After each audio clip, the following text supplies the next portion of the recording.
자, 이번 사연은 학창시절 날 괴롭혔던 인간이 오늘 면접을 보러 왔네요 라는 글입니다. 몇 달 전 글인데 요즘 그 더글로리 때문에 학폭 관련한 글들이 굉장히 관심을 많이 받고 있죠. 이것도 인터넷에서 엄청 크게 번졌던 글이어서 제가 가져와 봤습니다. 함께 보시죠.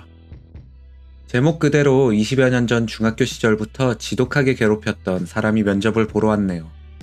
이 글을 쓰는 이유는 지워버리고 싶었던 과거를 상기시키고 다시 저의 마음을 다잡고자 써내려가 봅니다. 저는 시골의 작은 동네에서 국민학교를 다니고 면내의 작은 중학교로 진학을 하였습니다. 집에서 중학교까지는 4, 50분 걸어가면 갈 수 있는 거리였고 가끔 아버지가 차로 태워주시곤 했었죠. 동네에 또래 남자들도 없고 형들도 나이 차가 많이 나서 항상 여자아이들과 어울려 놀면서 국민학교를 다녔습니다. 중학교에 진학하고 또래의 남자애들과 어울리다 보니 솔직히 잘 어울리질 못했습니다. 그러다가 1학년 시절 하나둘 괴롭히는 친구들이 생겼고 그 중심에 한 친구가 있다는 걸 알게 되었습니다.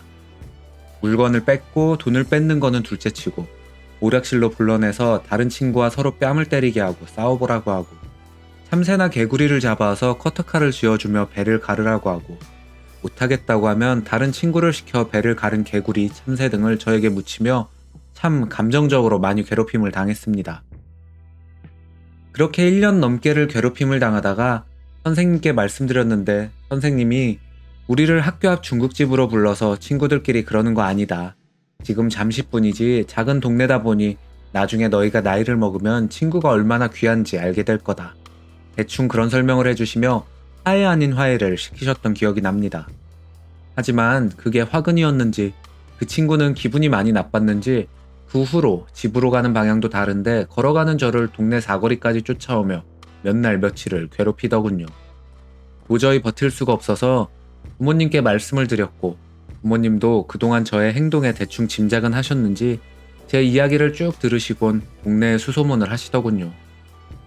정말 작은 시골 동네라 누구누구 하면 다들 아시는 사이라 그날 저녁 내내 통화하시는 소리가 들리고 몇몇 분은 집으로 오셔서 아버지와 술 한잔 하시면서 미안하다고 하시는 걸 들었습니다. 무슨 생각이었는지 저는 그날 저녁 펑펑 울면서 공책에 그 친구들 이름을 하나씩 적어 내려가고 창고에 있던 농약을 한 컵 마셔버리곤 잠이 들었습니다. 어수선한 주변에 눈을 떠보니 지역에 있는 큰 병원의 응급실이었고 위세척과 응급처치를 끝낸 채로 누워 있었습니다. 어머니는 울고 계시고 아버지는 미안하다며 제 손을 꼭 붙잡고 떨고 계셨습니다.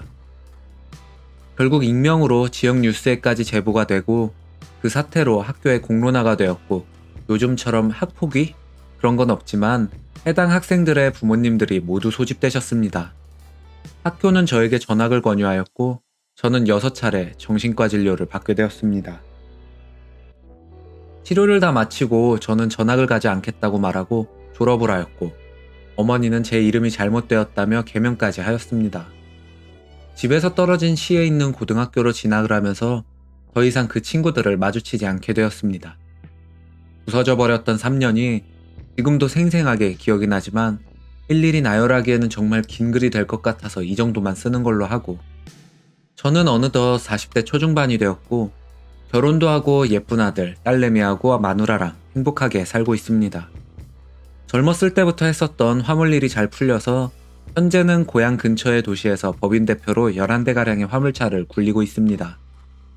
기존에 기사직으로 타던 기사님 한 분이 차량을 구매하셔서 독립하고 싶다 하셔서 작년까지만 하시기로 해서 새 기사를 뽑으려 지역 신문과 사이트에 공고를 올렸더니 연락 온 사람들 면접을 보는데 오늘 오전에 왔던 한 명이 얼굴이 눈에 많이 익더라고요. 신분증과 면허증을 달라고 해서 보니 맞습니다. 그 인간이. 순간 저도 모르게 손이 너무 떨려서 아무 말도 못하다가 차분히 물어봤습니다. 편의상 A라 하겠습니다. 혹시 땡땡중학교 다니지 않았느냐? 네, 맞습니다. 어떻게 하셨습니까? 나 김아무개다. 못 알아보겠느냐? 한동안 아무 말이 없더니 제가 건네준 명함을 뚫어져라 보더군요. 아, 몰라봤다. 미안하다. 아니다. 키도 많이 크고 나이를 먹었으니 그럴 수도 있지. 나도 많이 놀랬다.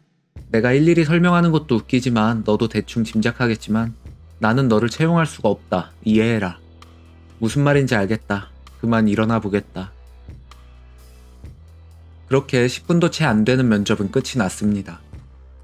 떼어온 초본과 등본을 보니 결혼도 했고 7살 되는 아들도 하나 있더군요. 대형 면허증과 화물운송 자격증은 취득일을 보니 작년 겨울. 아마 취득 후 제가 첫 면접이거나 아니면 다른 곳에서 하다가 잘리거나 안 맞아서 나온 거겠죠. 구직 입장이다 보니 제 앞에서 바른 자세로 앉아 수그리고 있던 모습이 머릿속을 떠나질 않아 한참을 아무 일도 못하고 멍하니 연거푸 담배만 태우고 있었습니다. 저는 학창시절에 친구가 별로 없습니다. 뭐 위에 이유도 있겠지만 지워버리고 싶었습니다. 과거의 나를 모르는 사람들과 친해지려 노력했고 그때의 저를 점점 지워가기 시작했습니다. 저는 솔직히 나이를 먹어가고 거친 일을 해오면서 성격도 많이 바뀌었고 가끔 학폭 뉴스를 접하면 과거를 회상하며 그때 당시의 힘듦은 내 자신이 만들었다고 자책하면서 살았습니다. 괴롭힘을 당한 이유가 저에게 있다고 자책하면서요. 그런데 오늘 20여 년 만에 이 인간을 마주하는 순간 아무 말도 못하고 심장은 미칠 듯이 뛰고 손이 부들부들 떨리는 저를 보면서 어디에라도 토해내지 않으면 정말 미쳐버릴 것 같아서 가끔 눈팅하던 보배에 글을 남깁니다. 혹시나 이 글을 보게 될지 모르겠지만 나는 네가 정말 불행했으면 좋겠다. 너를 선택한 너의 가족과 아이가 능력 없는 너 때문에 힘들어하는 모습을 보면서 네가 몸부림쳤으면 좋겠다. 현재가 힘들어서 적지 않은 나이에 힘들다는 화몰리를 하려 준비했겠지. 난 네가 더 힘들었으면 좋겠다. 하루 한 끼를 챙기기도 힘들게. 그렇게 네가 살았으면 좋겠다. 이것이 분노의 주먹을 뻗지도 못하고 눈물이 마를 때까지 울다가 목이 타들어가는 농약을 삼키던 14살의 내가 할 수 있는 최선인 것 같다. 나는 네가 정말 불행했으면 좋겠다. 네, 이어서 베스트 댓글입니다. 지금은 작성자분이 승자세요. 이긴 겁니다. 잊혀지진 않죠. 가해자는 모릅니다. 지금처럼 사시면 됩니다. 나이가 저랑 비슷하신 것 같네요. 나쁜 새끼 조지기 전까지는 쉽게 죽는 거 아닙니다.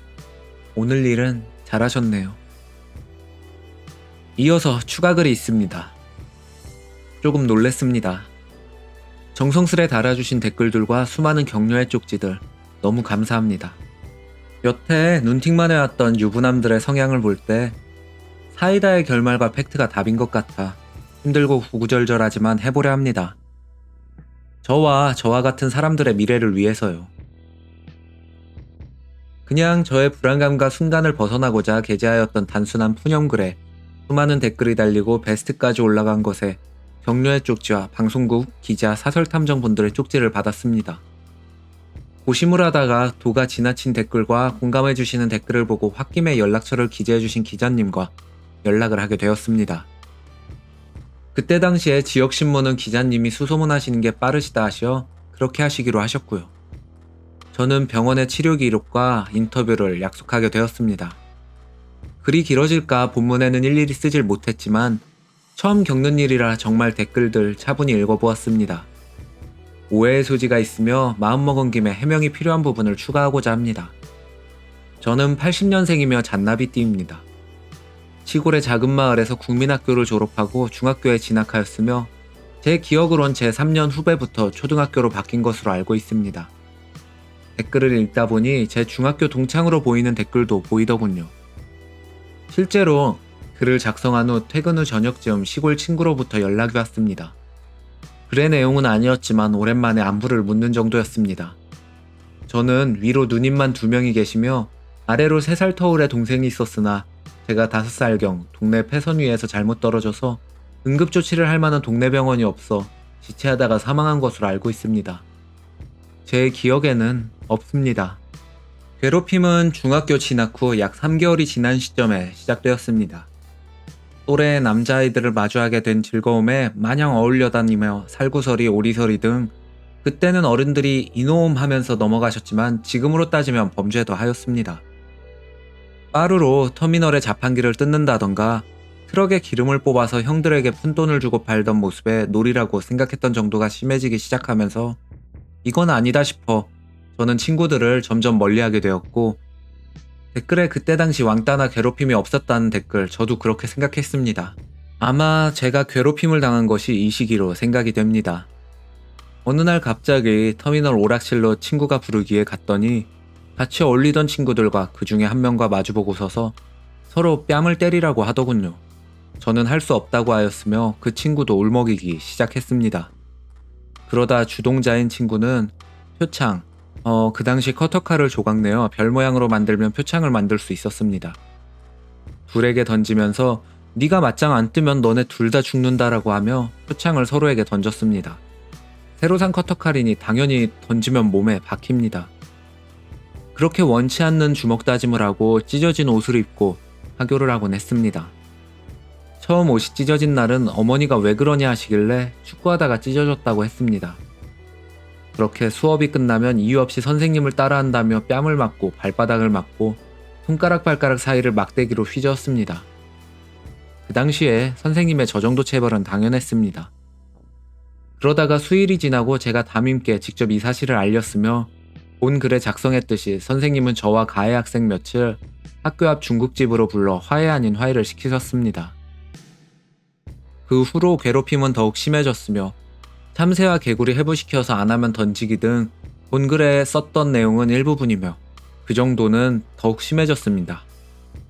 90년대 친구끼리 그럴 수도 있냐는 분들 폭죽을 입에 넣고 터뜨려 본 적 계신가요? 하루 종일 팬티에 얼음을 넣고 생활해 본 적 있으신가요? 지금 나이에 생각하면 어이가 없죠. 당연합니다. 저도 제가 왜 그랬는지 상상하기도 싫습니다. 그래서인지 더욱 그 고통은 제가 만든 거라, 제가 나약해서 그런 거라 자책하며 살았습니다. 하지만 현재 학폭을 당하고 있는 그때 우리들은 저항할 수 없고 너의 잘못도 아닙니다. 제가 다시 글을 쓰게 된 이유도 무분별한 댓글들과 그 이유입니다. 주작이니 더 글로리니 40대의 대표이사니 하는 댓글에 저는 회사 인수 전에는 하루에 12시간 이상을 트럭을 운전하고 현재도 평균 8시간은 운전대를 잡는 화물운송 종사자입니다. 퇴근하면 잠깐 아들 딸내미 얼굴 보고 샤워하고 쪽잠을 자고 새벽 4, 5시면 다시 운전대를 잡는 사람입니다. 저녁 후 20대 후반에 잠깐 발들였던 이쪽에서 그때 당시 대표님의 우리나라가 운하가 있냐, 비행기 운송이 가능하겠냐, 육상 화물은 절대 망할 수가 없고 남 눈치 보지 말고 네가 하면 한 만큼 가져갈 수 있다 라는 말을 믿고 작업복 2벌에 뛰어들었던 일입니다. 친구들보다 덜 자고 동료들보다 덜 먹었습니다. 그러다 보니 자연스레 고정거래처가 생기고 저를 믿고 따라주는 고마운 사람들이 옆에 남아있어 지금 자리까지 오게 되었습니다. 자연스레 친구들은 멀어지고 업무적으로 마주치는 사람들과만 친분을 쌓게 되었습니다.